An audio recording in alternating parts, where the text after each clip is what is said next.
नमस्कार दोस्तों, मैं रोहित मौर्य आप सबका स्वागत करता हूं आपके अपने यूट्यूब चैनल विनवे इंस्टीट्यूट पे। जैसा कि आप सबको पता ही है कि विभिन्न प्रतियोगी परीक्षाओं जैसे यूपीपी, आरओ, यूपीपीसीएस वीडियो, लेखपाल एवं अन्य सभी प्रतियोगी परीक्षाओं को ध्यान में रखकर हमने यूपी जीके की महत्वपूर्ण श्रृंखला प्रारंभ की है, जिसके तहत आज ये हमारी 7वीं क्लास है। यानी आज की जो क्लास है ये 7वीं क्लास है। इसके पहले की क्लास में हमने भाषा के बारे में पढ़ा था। तो किसके बारे में पढ़ा था? भाषा के बारे में। आज की जो हमारी क्लास होगी उसमें उत्तर प्रदेश की बोलियों को कवर करेंगे, उत्तर प्रदेश की प्रमुख बोलियाँ।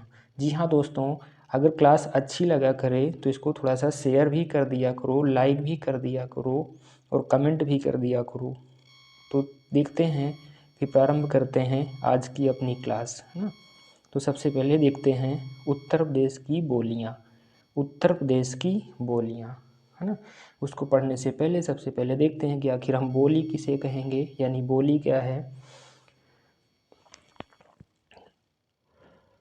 यानी एक छोटे से क्षेत्र में बोली जाने वाली भाषा को बोली कहते हैं। एक छोटे से क्षेत्र में बोली जाने वाली भाषा को क्या कहा जाता है? बोली कहा जाता है। ठीक है। यूपी में बोलियाँ यानी उत्तर प्रदेश की बोलियाँ। उत्तर प्रदेश की प्रमुख कौन कौन सी बोली हैं? तो एक तो है ब्रजभाषा, खड़ी बोली, अवधी, भोजपुरी, बुंदेली और कन्नौजी। तो कौन कौन सी हैं? ब्रजभाषा, भोजपुरी, खड़ी बोली, बुंदेली, अवधी और कन्नौजी। ये कहाँ की भाषाएं हैं, यानी कहाँ की बोलियां हैं? उत्तर प्रदेश की। उत्तर प्रदेश की कौन कौन सी बोलियां हैं? ब्रजभाषा, खड़ी बोली, अवधी, भोजपुरी, बुंदेली और कन्नौजी। तो देखते हैं कि इन सभी बोलियों की उपबोलियां भी हैं, उसको एक डायग्राम के थ्रू समझ लेते हैं। तो जैसे है ब्रजभाषा बोलियाँ, ब्रजभाषा के अंतर्गत उपबोली कौन कौन सी आती हैं? उपबोली यानी ब्रजभाषा के अंतर्गत उपबोलियाँ कौन कौन सी आती हैं? तो एक होगी भरतपुरी। उपबोली में कौन कौन सी आ जाएंगी? एक होगी भरतपुरी। कौन सी? भरतपुरी। भरतपुरी के बाद अंतर्देशी, अंतर्देशी के बाद डांगी, डांगी के बाद बुक्सा, बुक्सा के बाद ग्वालियरी, ग्वालियरी के बाद माथुरी, है ना। ये किसके अंतर्गत आती है? ब्रजभाषा के अंतर्गत। तो पूछा जाता है कि ब्रजभाषा के अंतर्गत कौन कौन सी बोलियां आती हैं? तो एक है भरतपुरी, अंतर्देशी, डांगी, बुक्सा, ग्वालियरी और माथुरी। ये सब किसके अंतर्गत आती हैं? ब्रजभाषा के अंतर्गत। तो सीधे क्वेश्चन पूछा जाए, जो बुक्सा बोली है, बुक्सा, ये किस बोली के अंतर्गत आती है? तो ब्रजभाषा के अंतर्गत। किसके अंतर्गत आती हैं? ब्रजभाषा के अंतर्गत। अब देखते हैं उसके बाद अवधी। अवधी बोली के अंतर्गत उपबोलियाँ कौन कौन सी आती हैं? तो उपबोलियाँ 3 आती हैं। एक है बैसवाड़ी, एक मिर्ज़ापुरी और एक है बनौघी। बैसवाड़ी, मिर्ज़ापुरी और बनौघी ये किस बोली के अंतर्गत आती हैं? अवधी बोली के अंतर्गत आती हैं। तो अवधी बोली के अंतर्गत कौन कौन सी? बैसवाड़ी, मिर्ज़ापुरी, बनौघी। बैसवाड़ी, मिर्ज़ापुरी और बनौघी। उसके बाद देखते हैं भोजपुरी। अगली बोली कौन सी है? भोजपुरी। भोजपुरी के अंतर्गत कौन कौन सी उपबोलियाँ आती हैं? एक तो आएगी गोरखपुरी, सोनपारी, मघेसी, सखरिया, सारन, छपरिया और खारवाही। कौन सी आती हैं? खारवाही। तो ये सब उपबोलियाँ किसके अंतर्गत आती हैं? भोजपुरी। कौन कौन सी? गोरखपुरी, सोनपारी, मघेसी, सखरिया, सारन, छपरिया और खारवाही। ये किसके अंतर्गत आ जाएंगी? भोजपुरी की उपबोलियाँ हैं। उसके बाद है अगली खड़ी बोली। खड़ी बोली की उपबोलियाँ कौन कौन सी हैं? तो एक हो जाएगी पूर्वी कौरवी, एक है पश्चिमी कौरवी और बिजनौरी और पहाड़ ताली। तो कौन कौन सी? पूर्वी कौरवी, पश्चिमी कौरवी, बिजनौरी, पहाड़ ताली। ये किसके अंतर्गत आती हैं? खड़ी बोली। किसकी उपबोलियाँ हैं? ये खड़ी बोली की उपबोलियाँ हैं। अगली देखते हैं बुंदेली। अगली बोली कौन सी है? बुंदेली। बुंदेली के अंतर्गत कौन कौन सी उपबोलियाँ आती हैं? तो एक होती है राठौरी, लोहाती और बनाफरी। तो बुंदेली के अंतर्गत कौन कौन आती हैं? राठौरी, लोहाती, बनाफरी। ये किस बोली की उपबोलियाँ हैं? बुंदेली की हैं। उसके बाद फिर कन्नौजी। कन्नौजी की उपबोलियाँ नहीं हैं। ठीक है। तो इतनी कुछ बोलियाँ हैं कहाँ की? अपने उत्तर प्रदेश की। कौन कौन सी बोलियाँ हैं? एक तो है ब्रजभाषा, एक है अवधी, एक भोजपुरी और एक खड़ी बोली, एक बुंदेली और एक कन्नौजी। फिर देखते हैं दोस्तों, अब एक एक बोली को हम डिटेल से पढ़ेंगे। तो सबसे पहले जो है वो है ब्रजभाषा। किसके बारे में पढ़ेंगे? ब्रजभाषा के बारे में थोड़ा सा डिटेल से पढ़ेंगे। तो सीधे सीधे पूछा जाए कि ब्रजभाषा का प्राचीन नाम क्या था?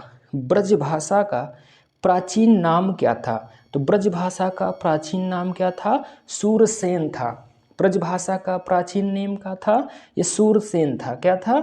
सूरसेन था। अगला है ब्रज। ब्रज का अर्थ क्या होता है? पूछा जाए कि जो ब्रज है, ब्रज का अर्थ क्या होता है? तो उसका अर्थ होता है गोस्थली या गोचारण स्थल। कौन सा होगा? गोस्थली या गोचारण स्थल, यानी गायों के चराने का स्थान, है ना, गायों के चराने का स्थान। ये किसका अर्थ है? ब्रज का अर्थ है। उसके बाद अगला देखते हैं कि ब्रज भाषा सौरसेनी से अपभ्रंश से विकसित है। किससे हुई है? सौरसेनी अपभ्रंश। ब्रजभाषा किस अपभ्रंश से आई है? सौरसेनी अपभ्रंश से विकसित हुई है। सौरसेनी अपभ्रंश से विकसित हुई है। ठीक है।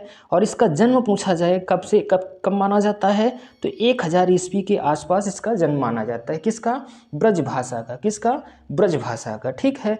और मथुरा के आसपास क्षेत्र को क्या कहा जाता है? ब्रजमंडल कहा जाता है। क्या कहा जाता है? ब्रजमंडल। तो पूछा भी जा सकता है ब्रजमंडल किसे कहते हैं? मथुरा के आसपास के क्षेत्र को क्या कहा जाता है? ब्रजमंडल कहा जाता है। तो ब्रजभाषा का प्राचीनतम नाम क्या है? कि सूरसेन है। क्या है? सूरसेन है। और ब्रज का अर्थ क्या है? गोस्थली या गोचारण स्थल है। ब्रजभाषा किस अपभ्रंश से आई है? सौरसेनी अपभ्रंश से आई है। जन्म कब माना गया है? 1000 ईस्वी पूर्व के आसपास है। मथुरा के आसपास क्षेत्र को क्या कहा जाता है?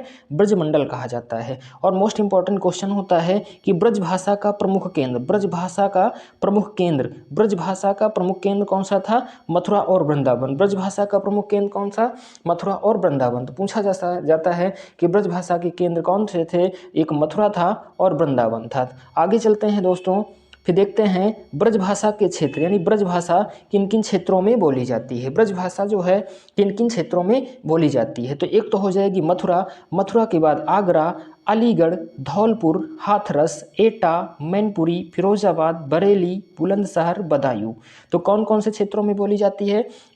तो मथुरा हो जाएगा, मथुरा, आगरा, अलीगढ़, धौलपुर, हाथरस, एटा, मैनपुरी, फिरोजाबाद, बरेली, बुलंदशहर, बदायूं, है ना। इन सब क्षेत्रों में कौन सी बोली जाती है? यानी ब्रज भाषा बोली जाती है। कौन सी? ब्रज भाषा बोली जाती है। और ब्रज भाषा बोलने वालों की संख्या कितनी है? लगभग 3.5 करोड़ है। ब्रज भाषा बोलने वालों की संख्या उत्तर प्रदेश में कितनी है? लगभग 3.5 करोड़ है। कितनी है? लगभग 3.5 करोड़ है। अब ब्रज भाषा की उपबोलियां देख लेते हैं कि ब्रज भाषा की उपबोलियां कौन कौन सी? ब्रज भाषा की उपबोलियां कौन कौन सी हैं? ब्रजभाषा की उपबोलियां अभी इसके पहले भी बता चुके हैं। तो कौन कौन सी हैं? एक तो हो जाएगी भरतपुरी, एक है अंतरदेशी, एक है भुक्सा, एक डांगी, माथुरी, ग्वालेरी। ये किसकी हैं उपबोलियां? ये ब्रजभाषा की उपबोलियां। किसकी हैं? ब्रजभाषा की उपबोलियां। कौन कौन सी हैं? भरतपुरी, अंतरदेशी, भुक्सा, डांगी, माथुरी, ग्वालेरी। तो जो भुक्सा है ये नैनीताल के तराई वाले क्षेत्र में बोली जाती है। नैनीताल के तराई वाले क्षेत्र में। अगला पॉइंट देखते हैं कि बोली के रूप में इसका साहित्य नहीं है। यानी जो ब्रजभाषा है इसका बोली के रूप में कोई साहित्य नहीं है, लेकिन भाषा के स्तर पर यह अत्यंत समृद्ध रही है। यानी बोली के रूप में इसका कोई साहित्य नहीं है, लेकिन भाषा के स्तर पर यह अत्यंत समृद्ध रही है, अत्यंत समृद्ध रही है। आगे फिर देखते हैं, पूछा जाता है जो ब्रजभाषा है, ब्रजभाषा के प्रमुख कवि कौन कौन थे? ब्रजभाषा के प्रमुख कवि कौन कौन से थे? तो एक तो हैं तुलसीदास, रहीम, बिहारी, रसखान, चिंतामणि, मतिराम, भूषण, मीराबाई, घनानंद, नाभादास, भारतेंदु हरिश्चंद्र। यानी कौन कौन? तुलसीदास, रहीम, बिहारी, रसखान, चिंतामणि, मतिराम, भूषण, मीराबाई, घनानंद, नाभादास, भारतेंदु हरिश्चंद्र। और उसके बाद अष्टछाप के कवि, अष्टछाप के जो कवि हैं वो सब भी किस भाषा के कवि थे? ब्रजभाषा के। तो अष्टछाप के कवि कौन कौन हैं? तो इनको भी देख लेते हैं। कुंभनदास, सूरदास, कृष्णदास, परमानंद दास, गोस्वामी, गोविंद गोस्वामी, और उसके बाद है चित्त स्वामी, नंददास, चतुर्भुजदास, है ना। तो अष्टछाप के कवि भी ये पूछा जाता है, बताओ इनमें से कौन से अष्टछाप के कवि हैं, कौन से अष्टछाप के नहीं है। ये भी थोड़ा सा ध्यान दिए रहना। तो अष्टछाप के कवि कौन कौन है? कुंभनदास, सूरदास, कृष्णदास, परमानंदास, गोविंद स्वामी, चित्त स्वामी, नंददास और चतुर्भुजदास।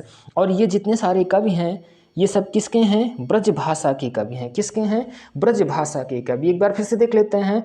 तुलसीदास, रहीम, बिहारी, रसखान, चिंतामणि, मतीराम, भूषण, मीराबाई, घनानंद, नाभादास, भारतेंदु हरिश्चंद्र और अष्टछाप के कवि। अष्टछाप के कवि कौन कौन है? कुंभनदास, सूरदास, कृष्णदास, परमानंद दास, गोविंद स्वामी, छित स्वामी, नंददास, चतुर्भुजदास। ये सब किसके कवि हैं? किस भाषा के कवि हैं? ब्रज भाषा के कवि हैं। तो दोस्तों इनको थोड़ा सा अच्छे से देख लेना 2-3 बार वीडियो को, तो ये क्लियर हो जाएगा। ठीक है, आगे चलते हैं।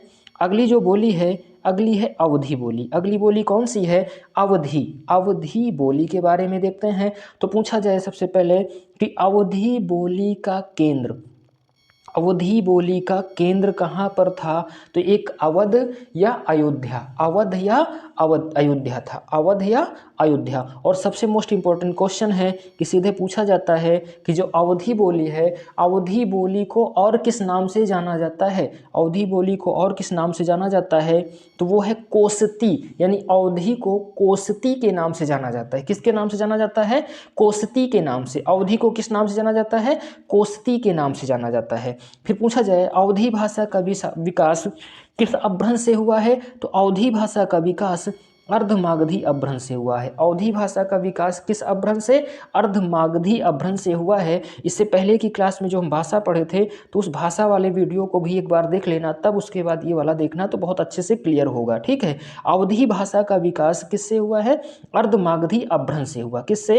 अर्धमागधी अपभ्रंश से। कौन सी बोली? अवधी बोली। उसके बाद फिर क्षेत्र देखते हैं कि अवधी बोली किन किन क्षेत्रों में बोली जाती है। अपने उत्तर प्रदेश में अवधी बोली किन किन क्षेत्रों में बोली जाती है? तो एक तो हो जाएगा लखीमपुर खीरी, बहराइच, बाराबंकी, लखनऊ, अपने रायबरेली में सीतापुर, उन्नाव, फैज़ाबाद, गोंडा, सुल्तानपुर, इलाहाबाद, फतेहपुर, प्रतापगढ़, मिर्ज़ापुर, यानी इतने क्षेत्रों में क्या बोली जाती है? अवधी बोली बोली जाती है। अवधी बोली एक बार फिर से देखते हैं कि कहाँ कहाँ पर बोली जाती है। लखीमपुर खीरी, बहराइच, बाराबंकी, लखनऊ, रायबरेली, सीतापुर, उन्नाव, फैज़ाबाद, गोंडा, सुल्तानपुर, इलाहाबाद यानी प्रयागराज, फतेहपुर, प्रतापगढ़, मिर्ज़ापुर, इन सब क्षेत्रों में कौन सी बोली बोली जाती है? अवधी बोली। तो क्वेश्चन पूछा जाता है, 4 क्षेत्र दिए जाते हैं और उसमें पूछा जाता है कि बताओ निम्न में से किन क्षेत्रों में, यानी किस क्षेत्र में अवधी बोली जाती है ना, किन क्षेत्र में ब्रजभाषा बोली जाती है ना, ऐसे क्वेश्चन बोले जाते हैं। ठीक, आगे चलते हैं, फिर देखते हैं अवधी बोलने वालों की संख्या लगभग कितनी है? 2 करोड़ है। अवधी बोलने वालों की संख्या कितनी है? लगभग 2 करोड़ है। अवधी बोलने वालों की संख्या लगभग कितनी है? 2 करोड़ है ना। तो फिर से देख लेते हैं अवधी का प्रमुख केंद्र कौन सा था, यानी केंद्र कहाँ पर? अवध या अयोध्या। और अवधी का अन्य नाम क्या है? कोसती है। अवधी का अन्य नाम कोसती है। किस अपभ्रंश से आई है? अर्धमागधी अपभ्रंश से आई है। कहाँ कहाँ बोली जाती? लखीमपुर खीरी, बहराइच, बाराबंकी, लखनऊ, रायबरेली, सीतापुर, उन्नाव, फैज़ाबाद, गोंडा, सुल्तानपुर, इलाहाबाद यानी प्रयागराज, फतेहपुर, प्रतापगढ़ और मिर्ज़ापुर, इन सब क्षेत्रों में कौन सी बोली बोली जाती है? अवधी बोली बोली जाती है। कौन सी? अवधी बोली बोली जाती है। उसके बाद पूछा जाए कि अवधी बोली की उपबोलियाँ, अवधी बोली की उपबोलियाँ कौन कौन सी हैं? तो अवधी बोली की उपबोलियाँ कौन कौन सी हैं? बैसवाड़ी, मिर्ज़ापुरी, बनहोगी। बैसवाड़ी, मिर्ज़ापुरी, बनहोगी।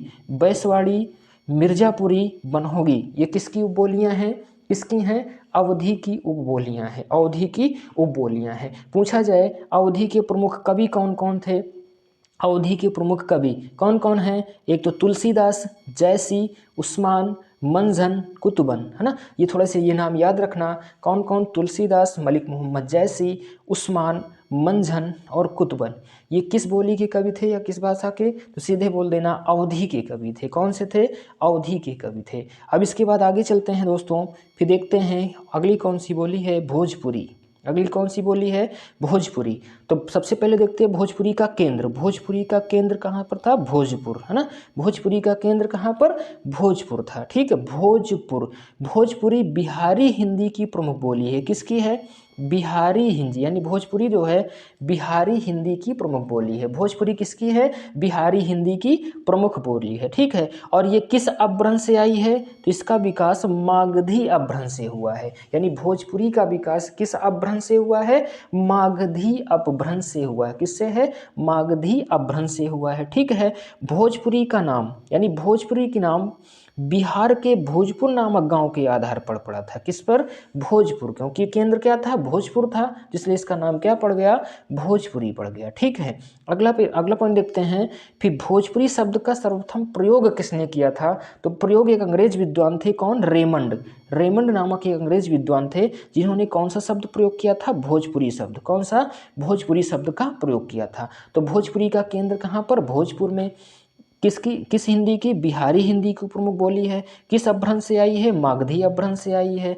और भोजपुरी नाम किस आधार पर पड़ा, भोजपुर गांव के नाम पर पड़ा। भोजपुरी शब्द किसने दिया, रेमंड ने। भोजपुरी शब्द किसने दिया, रेमंड ने दिया। इसके बाद आगे चलते हैं, भोजपुरी के क्षेत्र, यानी भोजपुरी कहाँ कहाँ पर बोली जाती है, किन क्षेत्रों में। तो भोजपुरी कहाँ कहाँ पर बोली जाती है, तो देखते हैं। एक है गोरखपुर, देवरिया, गाजीपुर, बलिया, बनारस, मिर्ज़ापुर, जौनपुर, बस्ती, चंपारण, छपरा, गोपालगंज, सारण, पूर्वी फैज़ाबाद और सिवान, है ना। इन सब क्षेत्रों में कौन सी बोली बोली जाती है, भोजपुरी बोली जाती है। एक बार फिर से देख लेते हैं।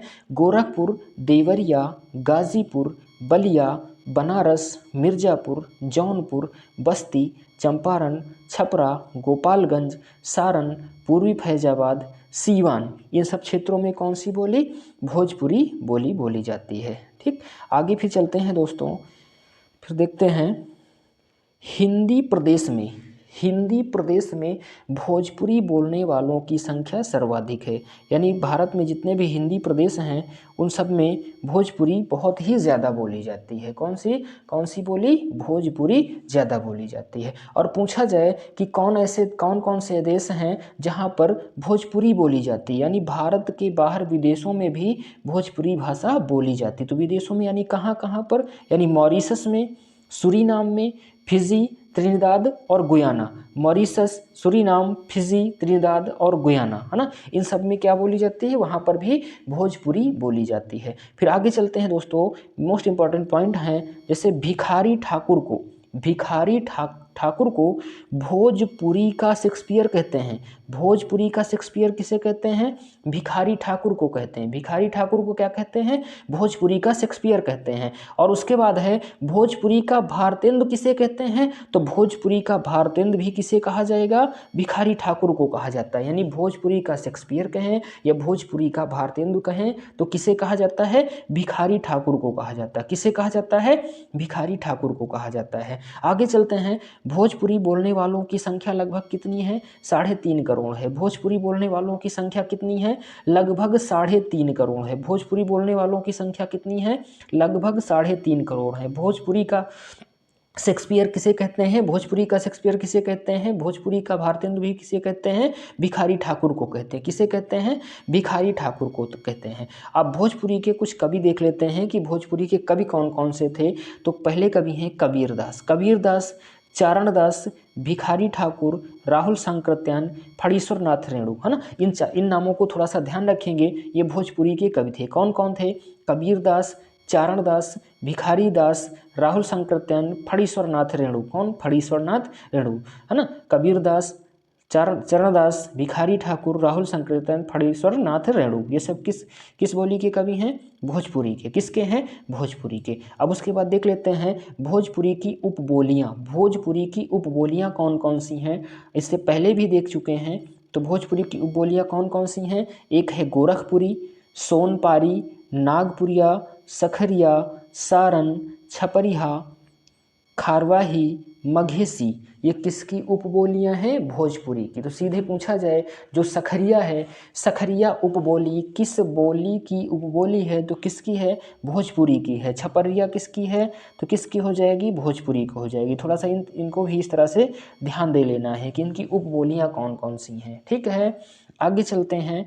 अगली बोली देखते हैं कौन सी है। तो अगली बोली है खड़ी बोली। अगली बोली कौन सी है, खड़ी बोली। कौन सी हो जाएगी, खड़ी बोली। खड़ी बोली को और किस नाम से जाना जाता है, कौरवी के नाम से। खड़ी बोली को और किस नाम से जाना जाता है, कौरवी के नाम से। क्वेश्चन बहुत बार पूछा गया है, कौरवी नाम से किस बोली को जाना जाता है, खड़ी बोली को। खड़ी बोली को किस नाम से जाना जाता है, कौरवी के नाम से जाना जाता है। और खड़ी बोली का प्रमुख केंद्र, यानी केंद्र कहाँ पर था, मेरठ और दिल्ली के आसपास क्षेत्र, है ना।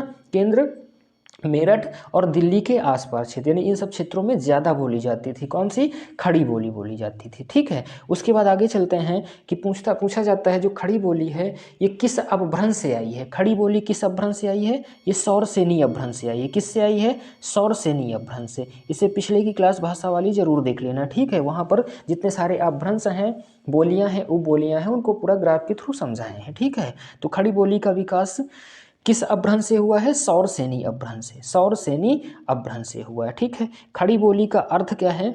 खड़ी बोली का अर्थ है मानक हिंदी। किससे है? मानक हिंदी से है। खड़ी बोली का अर्थ किससे है? मानक हिंदी से। किससे है? मानक हिंदी से है। और पूछा जाता है कि जो खड़ी बोली है इसको कौरवी किसने कहा था? कौरवी नाम किसने दिया? तो राहुल सांकृत्यायन ने खड़ी बोली को कौन सा नाम दिया? कौरवी। तो कौरवी नाम किसने दिया? राहुल सांकृत्यायन ने। राहुल सांकृत्यायन ने जो खड़ी बोली है इसको क्या कहा था? कौरवी बोला था। ठीक है, कौरवी।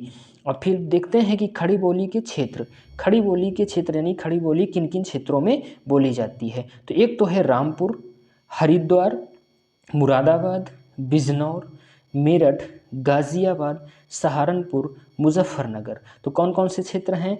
रामपुर, हरिद्वार, मुरादाबाद, बिजनौर, मेरठ, गाज़ियाबाद, सहारनपुर, मुजफ्फरनगर, है ना। ये किस बोली के क्षेत्र हैं? खड़ी बोली के क्षेत्र हैं। खड़ी बोली के क्षेत्र हैं। तो खड़ी बोली को कौरवी किसने कहा? राहुल सांकृत्यायन। खड़ी बोली को कौरवी किसने कहा? राहुल सांकृत्यायन। खड़ी बोली किस अपभ्रंश से आई है? सौरसेनी अपभ्रंश। किस अपभ्रंश से? सौरसेनी अपभ्रंश। सौरसेनी। और खड़ी बोली बोलने वालों की संख्या लगभग कितनी है? 2 करोड़ है। कितनी है? लगभग 2 करोड़ है। ठीक है, आगे चलते हैं, फिर देखते हैं खड़ी बोली की उपबोलियाँ, यानी खड़ी बोली की उपबोलियाँ कौन कौन सी हैं। तो एक तो हो जाएगी पूर्वी कौरवी, पश्चिमी कौरवी, पहाड़ ताली और बिजनौरी। पूर्वी कौरवी, पश्चिमी कौरवी, पहाड़ ताली और बिजनौरी, ये किसकी उपबोलियाँ हैं? खड़ी बोली की उपबोलियाँ हैं। कौन कौन? पूर्वी कौरवी, पश्चिमी कौरवी, पहाड़ ताली, बिजनौरी, ये किसकी हैं? खड़ी बोली की उपबोलियाँ हैं। आगे चलते हैं, कुछ पॉइंट देख लेते हैं दोस्तों, बहुत ही इंपॉर्टेंट, एग्जाम में बहुत ही बार पूछे जाते हैं। पूछा जाता है खड़ी बोली के प्रथम कवि, खड़ी बोली के प्रथम कवि कौन थे? खड़ी बोली के प्रथम कवि अमीर खुसरो थे। कौन है? अमीर खुसरो। खड़ी बोली के प्रथम कवि अमीर खुसरो। खड़ी बोली के प्रथम कवि अमीर खुसरो। उसके बाद अगला पॉइंट देखते हैं, खड़ी बोली का प्रथम महाकाव्य। मोस्ट इंपॉर्टेंट क्वेश्चन है ये। खड़ी बोली का प्रथम महाकाव्य, खड़ी बोली का प्रथम महाकाव्य कौन सा है? तो प्रिय प्रवास है। खड़ी बोली का प्रथम महाकाव्य प्रिय प्रवास है। और इसको किसने लिखा था? अयोध्या सिंह उपाध्याय हरिऔध ने। किसने? अयोध्या सिंह उपाध्याय हरिऔध। ये क्या है? खड़ी बोली का प्रथम महाकाव्य है। कौन सा? प्रिय प्रवास। प्रिय प्रवास खड़ी बोली का प्रथम महाकाव्य है। अगला देखते हैं, खड़ी बोली का सबसे प्रसिद्ध महाकाव्य, प्रथम महाकाव्य तो कौन सा है? प्रिय प्रवास है। और सबसे प्रसिद्ध महाकाव्य कौन सा है? कामायनी है। खड़ी बोली का सबसे प्रसिद्ध महाकाव्य कामायनी और प्रथम महाकाव्य प्रिय प्रवास। कामायनी किसकी है? जयशंकर प्रसाद। कामायनी किसकी है? जयशंकर प्रसाद की है। प्रिय प्रवास किसकी है? अयोध्या सिंह उपाध्याय हरिऔध की है। अयोध्या सिंह उपाध्याय हरिऔध की है। अगले पॉइंट पे चलते हैं दोस्तों।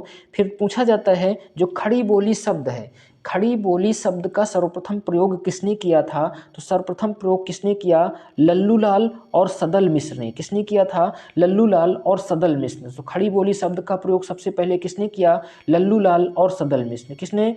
लल्लूलाल और सदल मिश्र ने। खड़ी बोली शब्द का प्रयोग सबसे पहले किसने किया? लल्लूलाल और सदल मिश्र ने। लल्लूलाल और सदल मिश्र। उसके बाद अगला पॉइंट देखते हैं, अब्दुल हक ने खड़ी बोली को क्या कहा था? गंवारू कहा था। अब्दुल हक ने खड़ी बोली को क्या कहा था? गंवारू कहा था। तो पूछा जाता है कि खड़ी बोली को गंवारू किसने कहा? अब्दुल हक ने। किसने कहा? अब्दुल हक ने। और भारतेंदु हरिश्चंद्र ने खड़ी बोली को क्या कहा था? परदेसी कहा था। क्या कहा था? परदेसी कहा था। क्या कहा था?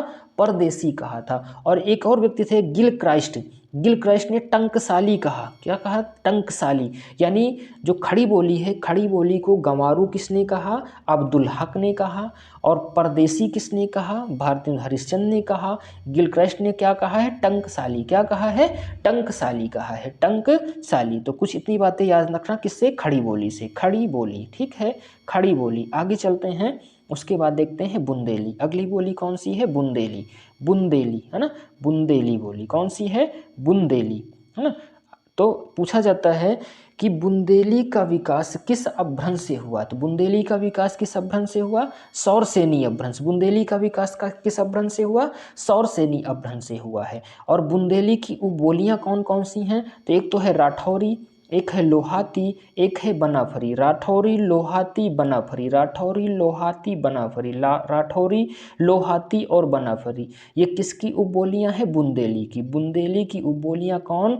राठौरी, लोहाती, बनाफरी है ना। राठौरी, लोहाती और बनाफरी। इनका क्षेत्र कौन सा है? तो क्षेत्र है झांसी, उरई, जालौन, दतिया, बांदा। यानी कौन कौन से क्षेत्र हैं? झांसी है, उरई है, जालौन है, दतिया है, बांदा है। झांसी, उरई, जालौन, दतिया, बांदा। झांसी, उरई, जालौन, दतिया, बांदा। यहाँ पर कौन सी बोली? बुंदेली बोली। कौन सी? बुंदेली बोली बोली जाती है ना। और उसके बाद एक पॉइंट और देख लेते हैं यहाँ पर बुंदेली से कि हिंदी प्रदेश की प्रमुख शौर्य गाथा है ना, शौर्य लोक गाथा है ना। हिंदी प्रदेश की प्रमुख शौर्य लोक गाथा कौन सा है? आल्हा है ना। आल्हा ये किस भाषा में, यानी किस बोली या किस भाषा में? तो बुंदेली की उपबोली बनाफरी में लिखा गया। किस में लिखा गया? बनाफरी में। कई बार क्वेश्चन पूछा गया है कि जो आल्हा है ये किस बोली में लिखा गया? बनाफरी। किस में लिखा गया? बनाफरी में लिखा गया। ये बनाफरी किसकी उपबोली है? बुंदेली की उपबोली है ना। बुंदेली की उपबोली कौन सी है? बनाफरी है, बनाफरी। आगे चलते हैं, अगली उपबोली देखते हैं कौन सी है? कन्नौजी। अगली उपबोली है कन्नौजी। कन्नौजी उपबोली है ना। तो कन्नौजी उपबोली का केंद्र सबसे पहले याद रखना कि कन्नौजी का केंद्र कहाँ पर है? कन्नौज। कन्नौज, और इसको पहले क्या बोला जाता था? कान्य कुब्ज। कन्नौज को क्या कहा जाता था? कान्य कुब्ज कहा जाता था। जो कन्नौजी बोली है ये किस अपभ्रंश से आई? इसका विकास किस अपभ्रंश से हुआ? तो सौरसेनी अपभ्रंश से हुआ। किससे हुआ? सौरसेनी अपभ्रंश से। कौन सी? कौन सी? कन्नौजी है ना। कन्नौजी किस अपभ्रंश से आई है? सौरसेनी अपभ्रंश से आई है। किससे आई है? सौरसेनी अपभ्रंश से आई है। और कन्नौजी कहाँ कहाँ पर बोली जाती है? क्षेत्र कौन कौन से हैं? तो एक तो हो जाएगा इटावा, पीलीभीत, फर्रुखाबाद, कानपुर, हरदोई, कन्नौज। कहाँ कहाँ पर? इटावा, पीलीभीत, फर्रुखाबाद, कानपुर, हरदोई और कन्नौज। कानपुर, हरदोई और कन्नौज। इटावा, पीलीभीत, फर्रुखाबाद। यहाँ पर कौन सी बोली? कन्नौजी बोली बोली जाती है। और आगे भी देखते हैं, इसमें साहित्य रचना नगण्य है, यानी साहित्य की रचना इसमें बहुत ही कम, यानी 0 की मात्रा। ठीक है। आशा करता हूँ दोस्तों कि ये बोलियों से बहुत ही अच्छे से पॉइंट कवर हुए होंगे और सबको याद भी अच्छे से हुए होंगे। अब थोड़ा सा देख लेते हैं उत्तर प्रदेश के साहित्य के बारे में। कुछ पॉइंट हैं विशेष जो हैं उत्तर प्रदेश के साहित्य से। बाकी हिंदी साहित्य से सब लोग पढ़ो ही होंगे, और नहीं तो हिंदी साहित्य में पढ़ लेना उसको। ठीक, उत्तर प्रदेश का साहित्य हम थोड़ा सा देखते हैं। पहला पॉइंट है, साहित्य के क्षेत्र में उत्तर प्रदेश का योगदान सदैव श्रेष्ठ रहा है। यानी साहित्य के क्षेत्र में उत्तर प्रदेश का योगदान क्या है? सदैव श्रेष्ठ रहा है, सदैव श्रेष्ठ रहा है। अगला पॉइंट देखते हैं, वैदिक साहित्य के बड़े भाग की रचना इसी क्षेत्र में हुई। जो वैदिक साहित्य जितने थे उनकी सबसे बड़े भाग की रचना कहाँ पर हुई है? अपने उत्तर प्रदेश में हुई है। कहाँ पर? अपने उत्तर प्रदेश क्षेत्र में हुई है। अगले पॉइंट पर चलते हैं, वैदिक ग्रंथों में यहाँ के नगरों, नदियों और शासकों के नाम प्रमुखता से मिलते हैं ना। यानी किसके? नगरों के नाम, नदियों के नाम और शासकों के नाम बहुत ही ज़्यादा वैदिक ग्रंथों पे मिलते हैं। ठीक है, कहाँ के? उत्तर प्रदेश के। ठीक है। अगला पॉइंट देखते हैं कि शतपथ ब्राह्मण की विदेध माधव कथा, विदेध माधव कथा में सदानीरा नदी का उल्लेख है। सदानीरा नदी का उल्लेख है किसमें? शतपथ ब्राह्मण की विदेध माधव है ना, विदेध माधव कथा में। किसका? सदानीरा। सदानीरा किसे कहते हैं? गंडक नदी। सदानीरा किसे कहते हैं? गंडक नदी को कहते हैं। सदानीरा गंडक नदी को कहते हैं। आगे देखते हैं फिर दोस्तों, अगला पॉइंट है, उत्तर वैदिक काल में आर्यों का निवास सदानीरा के तट तक था। कहाँ? सदानीरा के तट तक था। सदानीरा के तट तक उत्तर वैदिक आर्यों का काल निवास कहाँ था? सदानीरा के तट तक था। अगला देखते हैं, अगला पॉइंट, वर्तमान उत्तर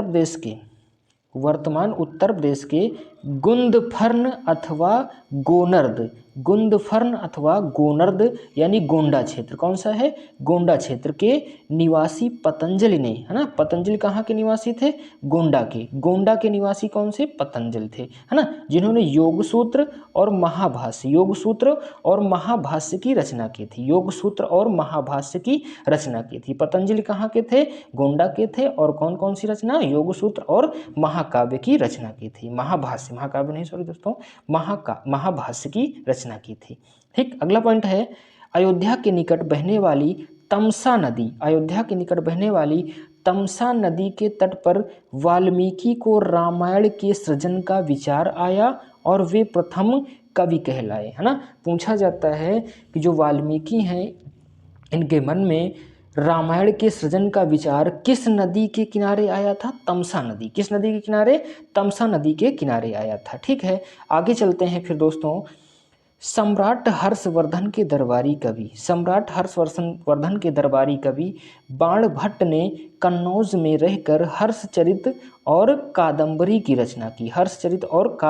रचना, बाणभट्ट ने कहाँ पर की थी, कन्नौज में, कहाँ पर की थी, कन्नौज, और कन्नौज कहाँ, अपने उत्तर प्रदेश में है, कहाँ पर, अपने उत्तर प्रदेश में है ना। कौन कौन सी, हर्षचरित और कादम्बरी। पूछा जाता है कि हर्षवर्धन के दरबारी कवि कौन थे, बाणभट्ट थे, है ना। हर्षचरित नामक पुस्तक किसकी है, बाणभट्ट की है, कादम्बरी किसकी है, बाणभट्ट की है। उसके बाद अगले पॉइंट पर चलते हैं, साकेत यानी वर्तमान का जो अयोध्या है इसको क्या कहा जाता था, साकेत, है ना, में जन्मे अश्वघोष, है ना, अश्वघोष का जन्म कहाँ हुआ, अयोध्या में, है ना, में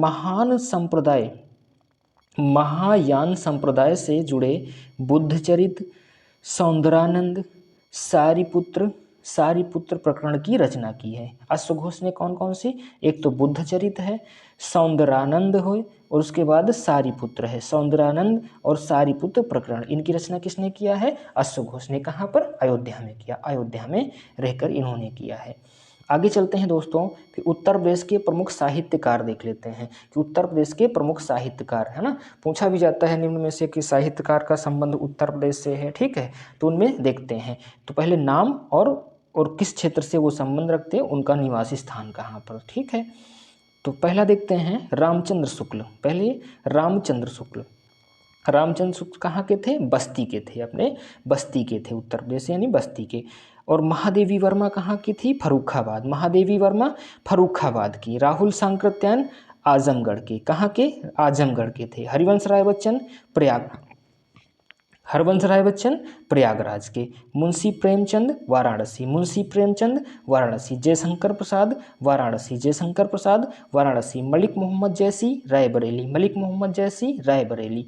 मैथिली शरण गुप्त झांसी के हैं। जैनेन्द्र कुमार अलीगढ़ के हैं। भारतेंदु हरिश्चंद्र वाराणसी। तुलसीदास कन्नौज, है ना, कासगंज। तुलसीदास कहाँ के हैं, कासगंज, तुलसीदास कहाँ के थे, कासगंज के थे। आगे चलते हैं दोस्तों, फिर अग्गे ये कहाँ के थे, कुशीनगर, है ना, अग्गे ये कहाँ के थे, कुशीनगर। अमृतलाल नागर आगरा। यशपाल कहाँ के थे, फिरोजपुर के थे। यशपाल कहाँ के थे, फिरोजपुर के थे। यशपाल कहाँ के थे, फिरोजपुर के थे। तो कुछ इतने सारे कवि थे जिनका संबंध कहाँ से था, अपने उत्तर प्रदेश से था, और इनका निवास कहाँ पर है ये भी देख लिए हम ना। ये बहुत ही इंपॉर्टेंट है, इनको थोड़ा सा देख लेना, और इनकी जो पुस्तकें हैं पुस्तकें भी पढ़ लेना, क्योंकि हिंदी साहित्य से जो है इनकी पुस्तकें भी पूछी जाती हैं, ठीक है। आशा करता हूँ दोस्तों कि ये क्लास आप सबको बहुत अच्छी लगी होगी। अगर क्लास अच्छी लगी, वीडियो अच्छी लगी तो लाइक करना, दोस्तों को शेयर करना और चैनल को सब्सक्राइब करना ना भूलना। तो आज की क्लास यहीं पर ख़त्म करते हैं, मिलते हैं फिर अगली क्लास में। तब तक के लिए जय हिंद दोस्तों।